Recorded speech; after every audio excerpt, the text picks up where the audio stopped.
You're waking up wrong, and it's slowly killing your peace of mind. No, seriously, before your feet even touch the ground, your brain is already drowning in stress, distraction, and a to-do list longer than your phone's screen time report. But what if mornings didn't have to be that way? What if the first 15 minutes of your day could train your mind like a warrior, calm, focused, and unshakable? Marcus Aurelius, emperor of Rome and part-time philosopher king, once said, "When you arise in the morning, think of what a precious privilege it is to be alive, to breathe, to think, to enjoy, to love." And yet, most of us start the day scrolling through chaos or rushing into tasks like we're late to a fire we set ourselves. Here's the fix: a morning routine built on Stoic wisdom. Not crystals, not hustle culture, just timeless strategies, backed by ancient thought and modern science. These aren't just habits, they're armor for your mind. In this video, I'll walk you through a Stoic morning ritual, step by step, that can help you handle stress, make better choices, and live with more purpose. Let's turn your mornings from mindless to meaningful. Here's a wild way to start your day. Remember that you're going to die.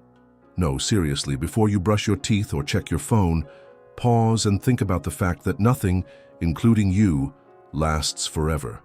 It sounds dark, right? But this is one of the most freeing ideas in all of Stoic philosophy. The ancient Stoics called it Memento Mori, remember you must die. Not to scare you, but to wake you up. Imagine this. You're a tiny blip on a tiny planet in a galaxy full of spinning stars, exploding suns, and black holes that eat light for breakfast. Civilizations have risen and fallen while you're deciding whether to snooze your alarm for the third time. Now zoom in, think of your life, your problems, your plans, your petty arguments from yesterday. In the grand picture of the cosmos, they're laughably small, but here's the twist: that's not depressing, that's liberating. Because if everything is temporary, then every moment becomes valuable. You stop wasting energy on things that don't matter. You stop trying to be perfect. You stop scrolling through life like it's endless and start living it. Modern science actually backs this up. Studies show that reflecting on mortality helps reduce anxiety, boost focus, and make people kinder. When you remember your time is limited, you tend to spend it better. You hug longer, laugh harder, stress less about the dumb stuff. So here's how to try it. When you wake up, sit quietly for a minute. Close your eyes, imagine the stars, the earth, all of time itself, and then picture your own life in that story. Feel how small it is, and then how miraculous it is that you get another day at all. This is not about fear, it's about clarity. You're not guaranteed tomorrow, so stop treating today like it's disposable. And once you've stared into the void, it's time to turn inward. Journaling isn't just for poets or people with perfect handwriting. It's actually one of the most powerful tools you can use to train your mind, especially if you use it the way Marcus Aurelius did. He didn't write to show off. He wrote to survive. His journal Meditations wasn't meant for anyone else. It was his battle plan, his way of staying grounded while ruling an empire, fighting wars and dealing with a million distractions. Sound familiar? Here's how to journal like a Stoic without making it a big dramatic event. Step 1. Brain dump. First thing in the morning, write down whatever's floating around in your head. Weird dream. Write it. Still annoyed at that email from yesterday? Write that too. Think of it like clearing mental junk off your desk before you start the day. Step 2. Gratitude. This is where your brain shifts gears. Write down 3 things you're grateful for. Not fancy stuff, just real things. Your warm blanket, a good coffee, the fact your cat didn't knock over your plant last night. Science shows this simple act rewires your brain to focus on the good instead of the stress. Step 3. Ask yourself Stoic questions. Did I act on reason or impulse yesterday? Where can I show more courage today? Am I living by my values or just reacting? These questions aren't for guilt, they're for growth. Finish your entry with one clear intention for the day, not a task, an identity. I will be patient. I will listen more. I will speak truth even when it's hard.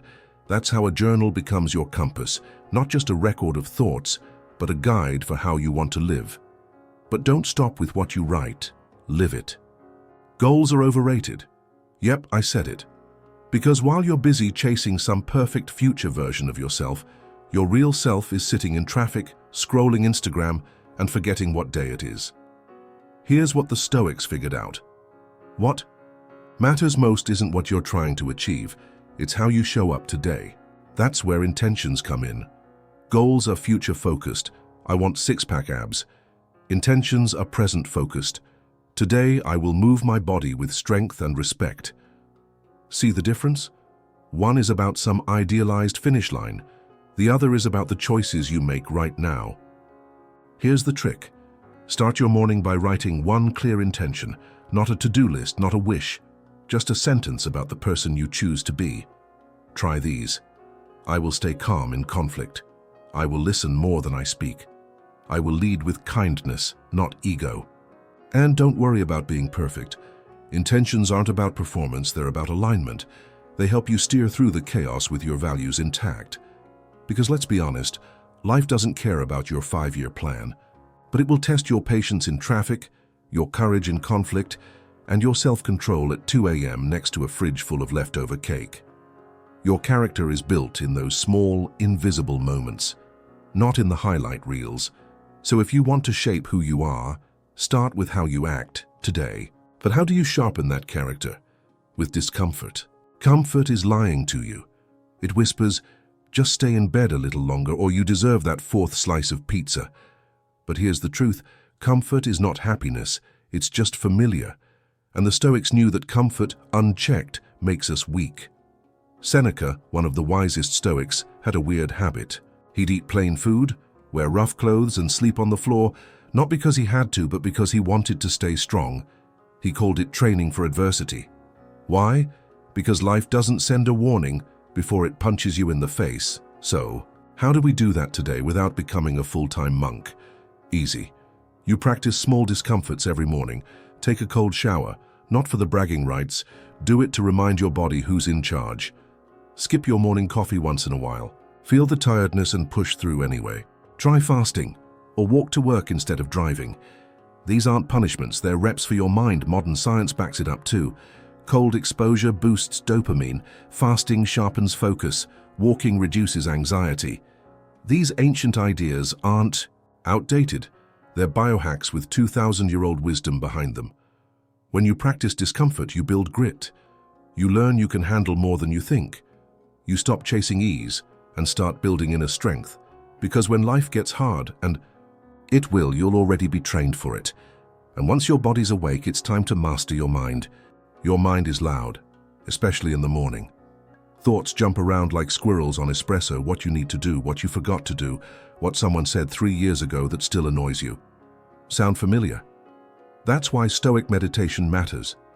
Now, before you picture incense and chanting, let's be clear. Stoic meditation isn't about escaping the world. It's about facing it with calm and clarity. It's actually pretty close to Eastern mindfulness. Both teach one powerful idea. You can't control what happens, but you can control how you see it.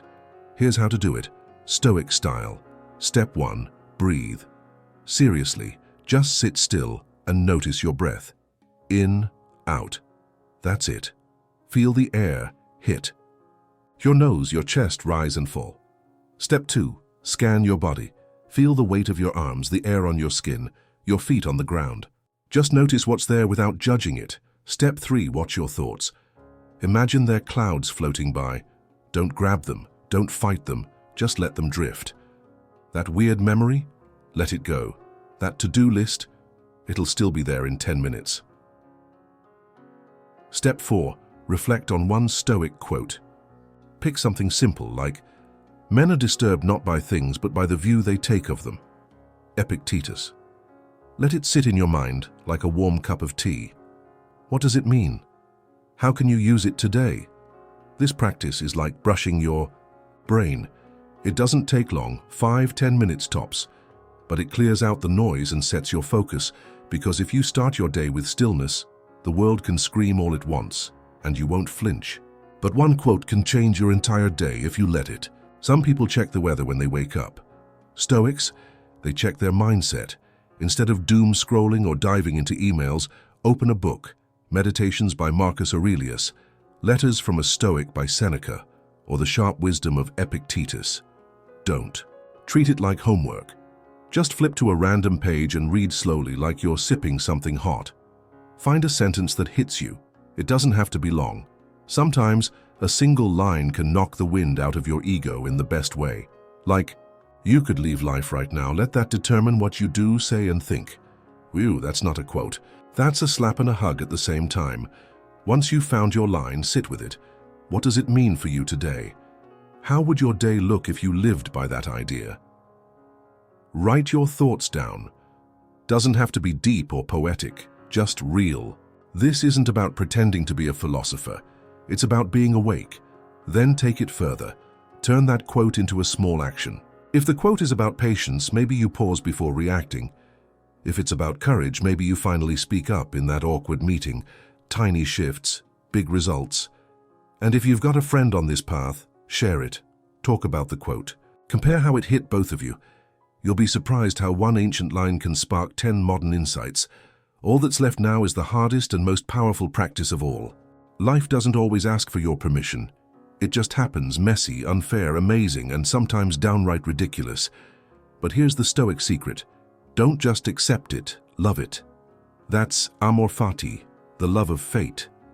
It means seeing everything that happens, even the hard stuff, as something meant for your growth. Not just the wins, not just the happy days, but the breakups, the job losses, the awkward silences, the rerouted plans. Each morning, try this. Close your eyes and picture your day ahead. Now imagine one thing going wrong. Maybe the meeting gets cancelled. Maybe someone snaps at you. Maybe your car won't start. Now ask yourself, how could this help me grow? Because when you shift your mindset from why me to this is shaping me, you become unshakable.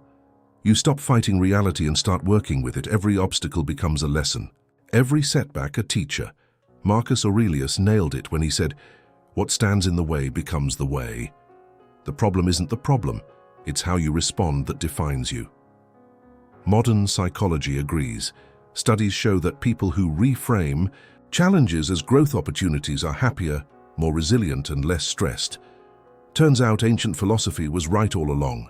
So yes, life is weird and wild. But when you meet it with open arms, even the rough parts, you don't just survive. You transform. That's the power of loving your fate. Your morning isn't just a checklist. It's your foundation. And the Stoics knew that if you want to control your day, you have to start by controlling your mind. Let's recap the 7 rituals that build your Stoic mental fortress, Memento Mori.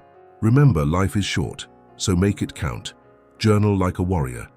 Clear your mind, set your intention, and know yourself. Set intentions, not goals. Focus on who you're becoming, not just what you're chasing. Embrace discomfort. Train your mind through small challenges. Practice Stoic meditation. Quiet the noise. Observe your thoughts and focus on what you control. Read the wisdom. One quote can guide your entire day. Amor fati. Don't resist life, love it, and let it shape you. Now here's the truth. Morning routines aren't about squeezing more work out of you. They're about peace, power, purpose. They're about building a version of you that's calm in chaos, focused under pressure, and unbothered by nonsense. So, which one of these rituals will you add to your morning? Drop it in the comments. Let's see what kind of Stoic army we're building here. And hey, if this helped you rethink your mornings, tap that like button, hit subscribe, and turn on notifications. Because next, we're diving into how Stoicism can change the way you handle failure, and why falling down might just be the most powerful thing that can happen to you.